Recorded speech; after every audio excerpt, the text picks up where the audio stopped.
Ce soir, nous allons parler de ces amis qui n'existent pas. Ceux qu'on invente pour combler le silence ou pour couvrir un bruit qu'on ne veut plus entendre. Vous savez, ces voix que les adultes disent imaginaires avec un petit sourire gêné. Celles qui, parfois, répondent franchement trop bien. Alors, baissez la lumière, laissez le monde réel derrière la porte. Et si, par hasard, vous avez eu un ami invisible, ne vous vexez pas si je vous le dis franchement. Vous ne l'avez peut-être pas inventé tout seul. Bienvenue dans le noir.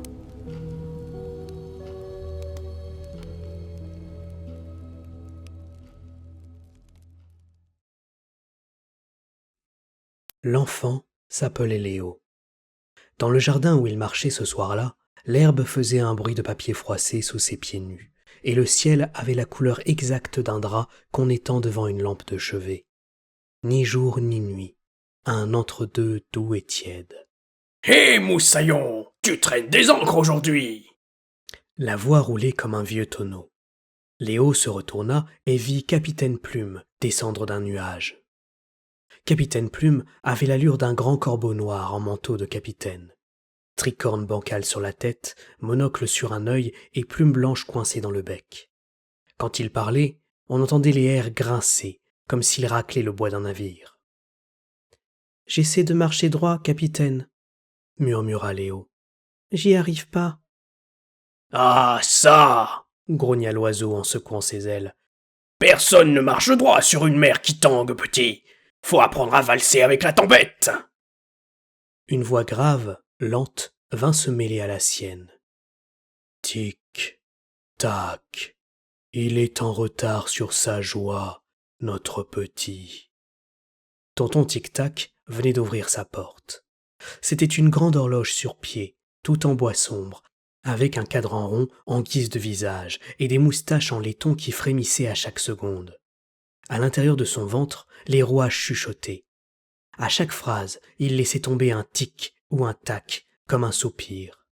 « Tu as pris, tac, un drôle de chemin pour venir jusqu'ici, Léo, » fit tonton Tic-Tac.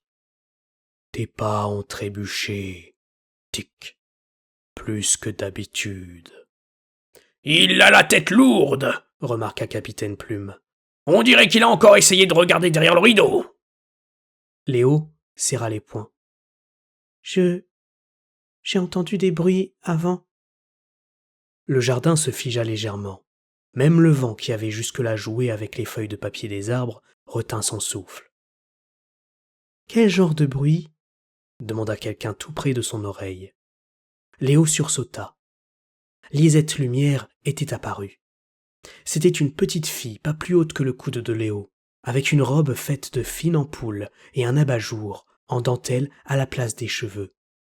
Son visage était lumineux, mais jamais éblouissant. Une clarté de veilleuse. « Tu sais, » continua Lisette d'une voix toute douce, « les bruits d'avant, on n'est pas obligé de les regarder en face. On peut les étoffer un peu. On est là pour ça, nous. » Elle claqua des doigts. Des lucioles de papier s'allumèrent dans les branches. « Tu te souviens du jeu ?» dit-elle. « Celui où tu dois nous dire un beau souvenir, et en échange, on met les vilains sons très loin. » Capitaine Plume bomba le torse. « Et moi je les enferme dans une bouteille, comme des orages en mer, et plouf, plus de grondement !» Tonton Tic-Tac hocha lentement tout son corps. « On peut couvrir, tic, beaucoup de choses, tac, si tu nous laisses faire. » Léo hésita. Ses épaules se soulevèrent dans un soupir qui n'aboutit pas. Dans sa gorge, quelque chose bloquait. Une pierre peut-être, ou un mot qu'il refusait de prononcer. « D'abord j'ai commencé à rouler, » dit-il enfin. Le jardin vacilla un bref instant. Les trois amis échangèrent un regard. « Raconte un autre souvenir, » souffla Lisette. « Vite !» Comme si elle venait d'apercevoir un orage au loin. « Un beau, allez, vite, le premier qui vient. » Léo cligna des yeux. Une image s'imposa. « Mon anniversaire l'an dernier, quand papa a fait semblant de rater le gâteau et que maman a rigolé si fort qu'elle a fait tomber sa tasse. Voilà, voilà! S'enthousiasma Capitaine Plume. Ça, c'est du vent favorable, matelot. Parle-nous de la crème au chocolat, de la bougie de travers, des miettes partout. Les lucioles se mirent à tournoyer plus vite, comme si elles se nourrissaient du souvenir. Un rire, lointain, sembla répondre, et le jardin, sans prévenir, se déchira par endroits. Entre les déchirures, clac, clac, clac, un son sec, régulier, frappe l'air comme un doigt sur une table. La lumière est trop blanche ici, trop haute, trop dure. On ne voit pas le ciel, seulement un plafond qui n'en finit plus. Une forme est allongée, si petite qu'elle se perd dans les draps. Autour, des silhouettes bougent vite. On ne distingue que des morceaux. Des mains gantées, des coudes, des masques jetés dans une poubelle, un bras qui remonte un drap jusqu'au menton. Un souffle mécanique se cale sur le bruit sec. Clac, clac, une voix lointaine. Il réagit encore? Pupille réactive. On augmente un peu? Allez, petit, tiens bon. Quelque chose sous les draps tressaille. Puis, tout se recouvre d'un noir épais, comme si on plaquait une couverture sur la scène. Et le jardin revint. Les couleurs se réinstallent, un peu plus saturées qu'avant, comme si quelqu'un avait monté la luminosité pour compenser. Léo se tint maintenant au bord d'un étang, mais ce n'est pas de l'eau. La surface ressemble à un miroir couvert de buée. Quand il se penche, il ne se voit pas, seulement des ombres qui passent derrière le voile. Capitaine Plume se campe à ses côtés. « On n'a pas dit qu'on irait voir les reflets, moussaillon !» grogna-t-il. « Les reflets ont la langue bien trop pendue !»« Tu as entendu les bruits, toi aussi, hein ?» murmure Léo. Tonton Tic-Tac se rapproche, chaque pas ponctué d'un petit cliquetis de rouage. Le jardin tremble. Tic. Quand tu penses trop fort. Tac.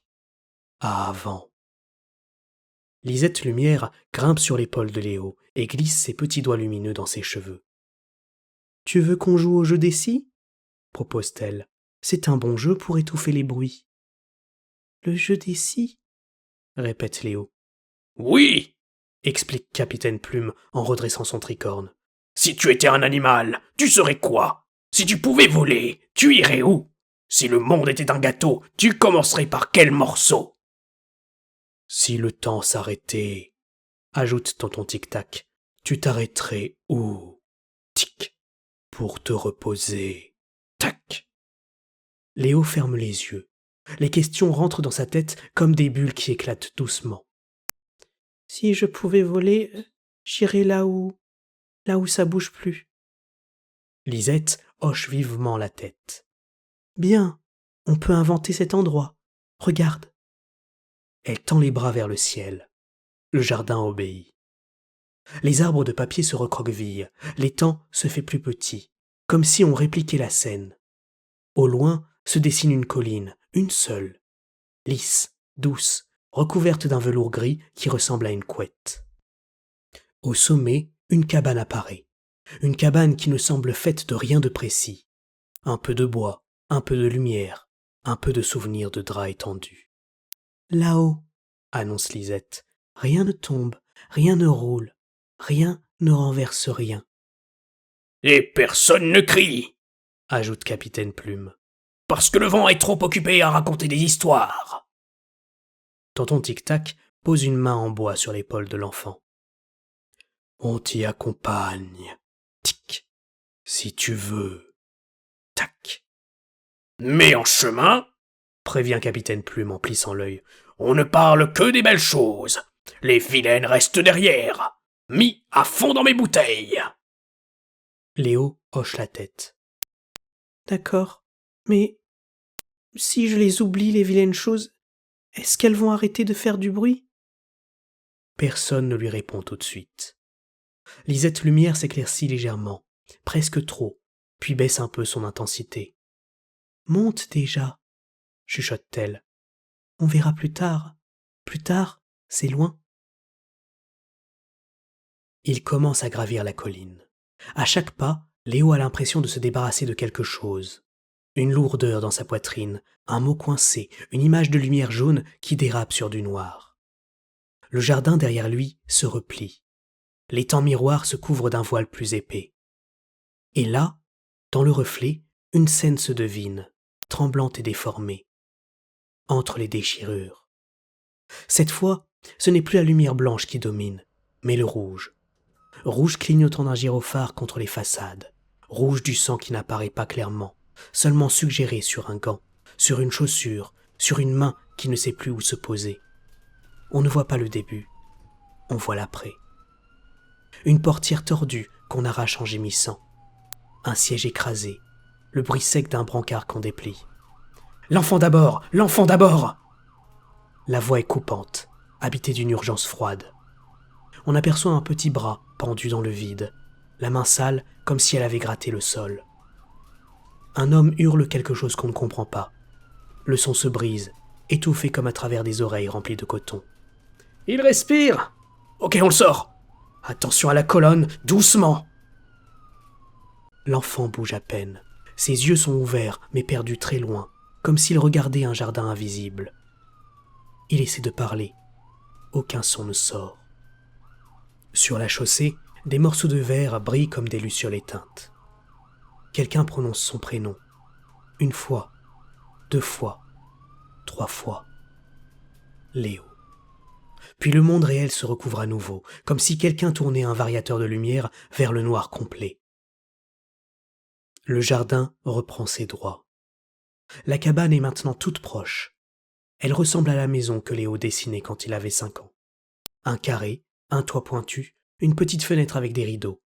Sauf qu'ici, les rideaux ne sont pas en tissu, mais en lumière jaune, tiède, qui coule comme du miel. Capitaine Plume ouvre la marche, claque du bec. « Parez à l'accostage! C'est notre port d'attache, Moussaillon. Ici, pas de tempête. Ici, les vagues déposent les souvenirs gentils et repartent avec les autres. » Tonton Tic-Tac s'arrête au pied de la cabane. Son cadran visage tourne légèrement, comme s'il cherchait l'heure juste. On n'a pas beaucoup de temps. Tic. Avant que dehors se remette à hurler. Tac. Léo se tourne vers lui. Dehors? Lisette Lumière pose un doigt lumineux sur sa bouche. Chut. Quand on est ici, le dehors, on n'est pas obligé de le regarder. Tu te souviens? C'est le principe. Mais je l'entends quand même, insiste Léo. Même quand vous parlez très fort. Autour d'eux, quelque chose se met à vibrer. D'abord à peine, un frisson dans l'air, un tremblement dans les feuilles de la colline. Puis cela devient plus net, comme un grondement au loin qui se rapproche. Tonton Tic-Tac lève les yeux vers un ciel qu'on ne voyait plus. Un éclair blanc, mince, fêle la voûte du jardin. Ils augmentent. Tic. Les machines. Tic. Souffle-t-il, comme pour lui-même. Capitaine Plume rejette la tête en arrière. Alors on va parler encore plus fort, par tous les vents. On est bon à ça, non? Allons-y, matelot. Dis-nous ce que tu veux garder. Lisette Lumière tire Léo vers la porte de la cabane. Rappelle-toi de la chanson que ta mère te chantait. Rappelle-toi du goût du chocolat chaud, de la sensation de la pluie d'été sur ton t-shirt. On va coller tout ça sur les murs. À l'intérieur, la cabane était vide. Pas de meubles, pas d'objets, juste des murs blancs qui attendent. Quand Léo commence à parler, les murs s'animent. Chaque phrase devient une image qui se plaque sur la surface. Un couloir d'école qui sent la craie, un dessin accroché au frigo, un vieux dessin animé regardé trop tard, un coussin préféré, une balade dans une forêt qui sent l'humus. Capitaine Plume fait semblant de clouer chaque souvenir avec un marteau invisible. Clac, clac, à bâbord, le jour où tu as appris à faire du vélo. À tribord, la fois où tu as eu un fou rire à table. On fixe tout ça, ça ne tombera plus. Tonton Tic-Tac laisse ses aiguilles tourner de plus en plus vite. On ralentit. Maintenant. Tic. On allonge avant. Tac. Lisette Lumière saute de souvenir en souvenir, allumant chacun d'eux comme une petite lampe. Regarde, tu vois comme ça brille? Ici, les moments sont à l'abri. Ici, ils ne peuvent plus être écrasés. Léo se surprend à sourire, juste un peu. Mais au même moment, quelque chose frappe très fort à la porte invisible du jardin. Entre les déchirures, la lumière blanche revient, violente. On ne voit plus la route ni la voiture, on ne voit que la salle. Le petit corps de Léo est maintenant allongé sur une table métallique, reliée à des câbles, des tuyaux, des chiffres qui changent sur des écrans. Sa peau semble trop pâle, comme si on l'avait dessinée au crayon et qu'on avait oublié de repasser une deuxième fois. Attention, elle est basse. On le perd là. Charge à 10. On essaie d'abord d'augmenter la sédation. Il lutte comme un dingue. Regardez ses constantes. Les voix se chevauchent. Il y a de l'agacement, de la fatigue, de la peur. Des pas claquent sur le carrelage, une chaise racle le sol, un chariot heurte la porte avant de disparaître dans un autre couloir. Des voix se croisent, se superposent sans visage. « On ferme, s'il vous plaît. On a besoin de place, là !» Une porte claque. Quelqu'un proteste dans le couloir, étouffé aussitôt par le battement régulier des machines. Sur la table, Léo bouge les paupières. Un médecin se penche. « On a des réactions. Il essaie de remonter. » Ça va lui faire trop mal. Ce n'est pas lui qui choisit. On augmente, quelque part, une perfusion invisible. Le souffle mécanique s'accélère. Crac! Crac! Puis, lentement, le bruit se met à s'étouffer, comme passer dans du coton. Et le jardin regagne du terrain. Et le jardin regagne du terrain. La cabane est presque pleine maintenant. Les murs débordent de souvenirs lumineux. Certains se superposent, d'autres clignotent comme des néons fatigués. Léo se tient au centre de la pièce. Il tourne sur lui-même et, pendant un instant, il oublie tout. Le choc, le cri, le rouge. Il oublie qu'il y a un A dehors. « Tu vois ?» souffle Lisette Lumière triomphante. « On t'avait dit qu'on était fort pour ça. » Capitaine Plume pose une aile sur son épaule. On est un bon équipage, pas vrai? Toi, tu tiens la barre, nous, on repousse les vagues. Tonton Tic-Tac s'approche, ses moustaches en laiton légèrement tombantes. Mais... tic. L'horloge sonne toujours, tu sais. Tac. Même si on fait semblant de se boucher les oreilles. Léo fronce les sourcils. Un bruit lointain recommence à filtrer. Pas celui des machines cette fois. Autre chose. Une voix qu'il connaît, mais qu'il ne sait pas replacer. Léo. Champion. Tu peux revenir. S'il te plaît. Le son traverse un mur, 2 murs, 3 murs. Il trouve une fente, glisse dans la cabane, s'accroche à lui. Le sourire de Léo vacille. Qui c'est ? Demande-t-il. Lisette pâlit. Sa lumière baisse d'un cran. Ce n'est rien, ça. C'est le vent. Le vent sait imiter beaucoup de choses. Capitaine Plume serre son tricorne entre ses griffes. Oh, c'est une des bouteilles que j'ai mal fermées, marmonne-t-il. Ça arrive en pleine tempête, Moussaillon. Je peux retourner la chercher si tu veux. Tonton Tic-Tac observe Léo avec une gravité inhabituelle. Tu sais que... Tic. Le dehors souffre quand tu restes trop longtemps ici. Tac. Léo se recroqueville. Dehors, c'est là où ça fait mal ? Oui, répond simplement Tonton Tic-Tac. Ici, ça fait moins mal ? Oui. Alors pourquoi je devrais sortir ? Silence. Lisette Lumière vient se planter juste devant son visage. Ses yeux sont 2 petites ampoules hésitantes. Parce qu'ici, tout est en pause, Léo, murmure-t-elle. On peut te tenir la main, on peut détourner les bruits, on peut repeindre les murs, mais on ne peut pas te faire grandir. Capitaine Plume appuie son dos contre un mur couvert de souvenirs. Et dehors, ajoute-t-il à contre-cœur, il y a des choses que nous, on ne sait pas faire. Guérir, par exemple, recoller, réparer. Nous, on sait seulement boucher les trous avec des histoires. Tonton Tic-Tac laisse échapper un soupir qui fait vibrer tout son bois. Si tu restes, tic, le temps finit par s'arrêter, tac, pour de vrai. Ça veut dire quoi? Demande Léo. Ça veut dire que plus rien ne changera jamais, explique Lisette. Tu ne tomberas plus, tu n'auras plus peur, tu n'auras plus jamais mal. Mais tu n'entendras plus cette voix-là non plus. La voix du dehors revient, plus nette. Ce n'est plus juste des morceaux de phrases. C'est une voix qui reste, qui tient, comme une main tendue dans l'ombre. Champion. Le mot arrive doucement, comme s'il avait peur de faire trop de bruit. Champion, c'est papa. La voix est un peu cassée, un peu essoufflée. On entend qu'il a pleuré, longtemps. Tu dors encore très fort. Tu fais tout à fond, toi. Même dormir. Lisette baisse un peu sa lumière. Capitaine Plume garde les yeux fixés au sol. Tonton Tic-Tac ralentit presque son tic-tac. Tu sais où tu es, mon grand ? Demande la voix. Tu es à l'hôpital. Tu as eu un accident avec nous. La voiture. Tu te souviens peut-être d'un gros bruit, d'un choc. C'est moi qui conduisais.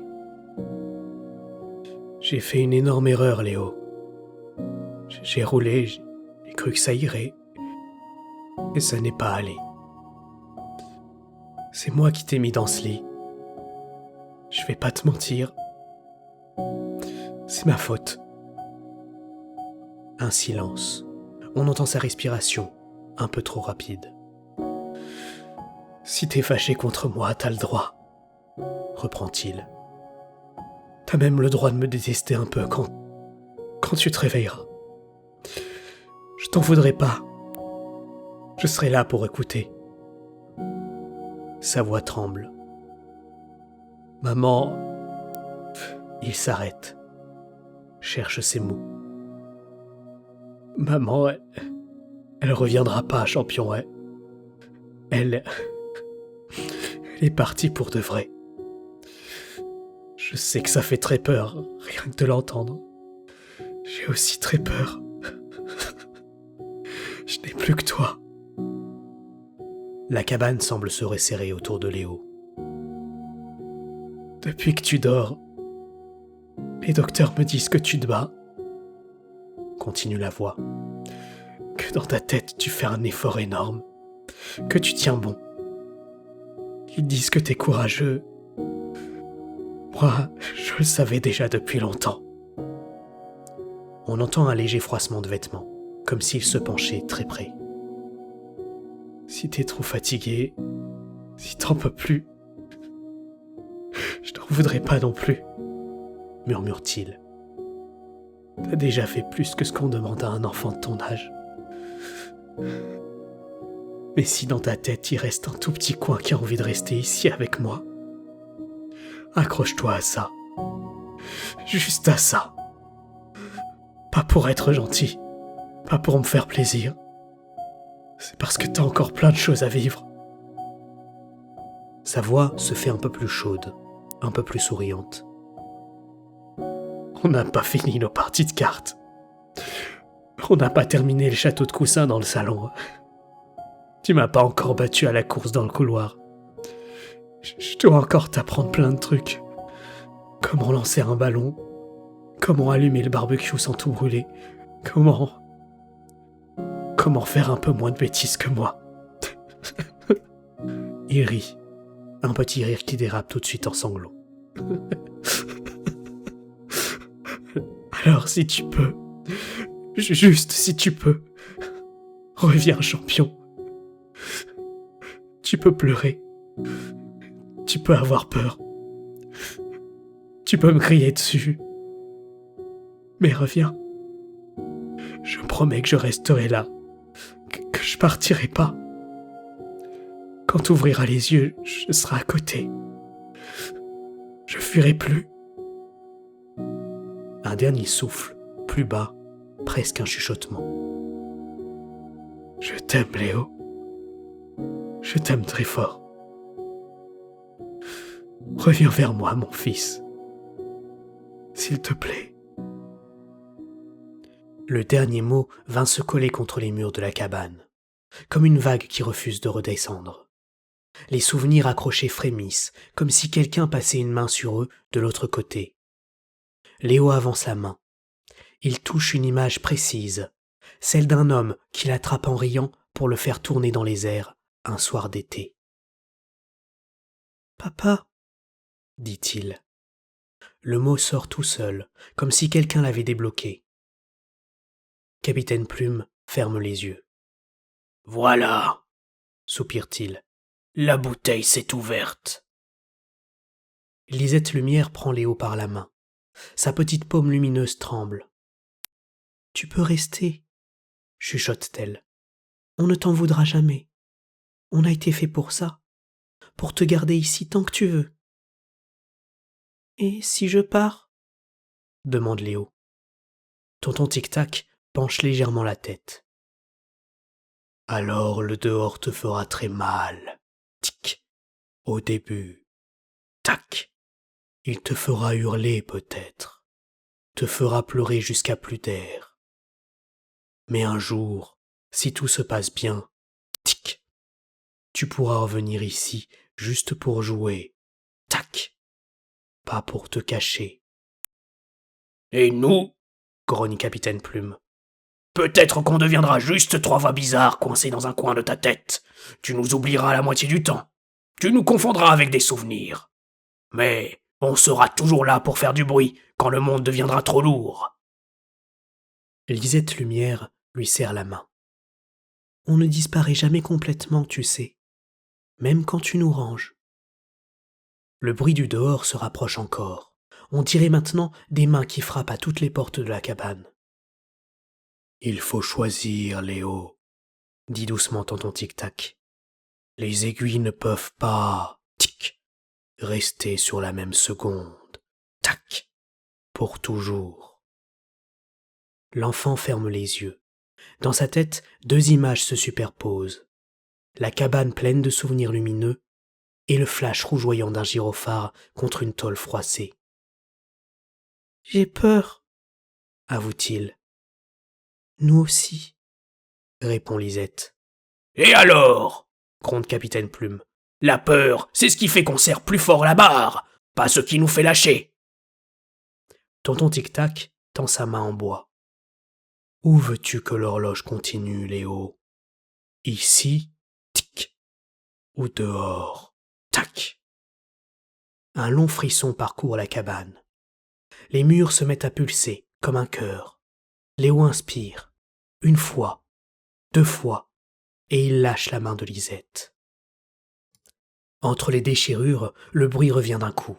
Les machines, les voix, la respiration mécanique. Puis un heurt. « Regardez, je crois qu'on a un pic. Il remonte, remonte, remonte. » « Léo, si tu m'entends, serre ma main. » Quelqu'un pleure. On ne sait pas si c'est de joie ou de peur. Le corps sur la table tressaille, les doigts se crispent un à un. Les paupières tremblent. On y est presque. Il lutte là, laissez-le remonter. Le monde réel, brutal, s'ouvre comme une porte qu'on déverrouille. La douleur entre avec. Un feu dans la poitrine, une brûlure partout, des sangles qui retiennent, un tube dans la gorge, l'impression de se noyer sur la terre ferme. Léo voudrait hurler. Aucun son ne sort. Alors, au cœur de la panique, quelque chose de minuscule se rallume. Une étincelle. Une petite lumière jaune, tiède, qui se glisse dans l'ombre d'une paupière. Une voix, très faible, presque couverte par les bips des machines, murmure au fond de sa tête. « Tu peux crier si tu veux. On mettra des coussins autour. » Lisette Lumière. Une voix, râpeuse. « On restera sur le mât, Moussaillon. Tant que tu tiendras la barre, on ne sautera pas. » Capitaine Plume. Et par-dessus tout, un tic-tac plus régulier, plus serein. « Ça fait mal, oui. Tic. Mais ça veut dire que ça avance. Tac. » Tonton Tic-Tac. Une larme coule sur la tempe de l'enfant. Sa main se crispe faiblement dans celle du père. Les machines s'affolent, puis se calment. On ajuste un médicament. On parle de coma, de surveillance, de longs mois, peut-être, d'incertitude. Mais dans un endroit qu'aucun scanner ne verra jamais, une cabane blanche tient encore debout, remplie de souvenirs accrochés de travers. Et 3 voix veillent dans le noir. On raconte que les amis imaginaires sont faits de morceaux de nous. Un peu de peur, un peu de manque, un peu de lumière qu'on a trouvée nulle part ailleurs. On dit aux enfants qu'ils finiront bien par grandir, que ces voix s'effaceront avec les années, comme les dessins qu'on laisse trop longtemps au soleil. Mais parfois, quand la réalité frappe trop fort, ces voix deviennent autre chose. Des pansements invisibles, des anesthésistes de fortune qui tiennent la main pendant que les adultes se débattent avec leurs machines. Ce soir, vous avez suivi Léo dans son jardin de papier. Vous l'avez entendu choisir entre une cabane parfaite et une salle trop blanche. Vous pensez être sûr de ce que vous auriez choisi, vous ? La prochaine fois que vous surprendrez un enfant en train de chuchoter tout seul, rappelez-vous que, quelque part derrière ses yeux, il y a peut-être un capitaine qui renferme le tonnerre dans des bouteilles, une petite lampe qui allume les souvenirs un à un, et une horloge qui retarde la douleur d'1 seconde, encore une. Juste assez pour qu'il puisse revenir. En attendant la prochaine histoire, restez avec vos amis. Ne fuyez pas vos peurs. À bientôt, dans le noir.